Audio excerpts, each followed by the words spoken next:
আসসালামু আলাইকুম viewers, welcome to my channel. কেমন আছেন আপনারা? যেসব বন্ধুরা এই কুদরি পছন্দ করে না তাদের জন্য একটি রেসিপি নিয়ে আমি হাজির হয়েছি। তো এই রেসিপি আপনারা আমার মতো একবার বানিয়ে দেখুন, বারবার বানাতে ইচ্ছে করবে। তো কড়াতে তেল গরম করে নিয়ে ওর মধ্যে শুকনো লঙ্কা দিয়েছি আর 5 ফোড়ন দিয়েছি, আর দিলাম কাঁচা পেঁয়াজ আর কাঁচা লঙ্কা দিয়ে পেঁয়াজটাকে লাল করে ভেজে নিয়ে ওর মধ্যে কুদরি সরু সরু করে কেটে রেখেছিলাম দিয়ে দিলাম। দিয়ে এর মধ্যে লবণ দিলাম, লঙ্কার গুঁড়ো, হলুদ গুঁড়ো আর ধনের গুঁড়ো দিলাম।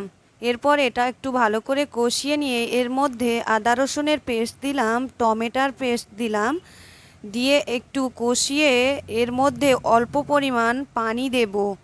পানি দিয়ে এটাকে আমি সিদ্ধ করে নেব। কিছুক্ষণ সিদ্ধ করে নেওয়ার পর যখন পানি শুকিয়ে যাবে, একটু সিদ্ধ মতো হয়ে যাবে, তো এর মধ্যে আমি এরপর বেশি করে পানি দিয়ে দেব।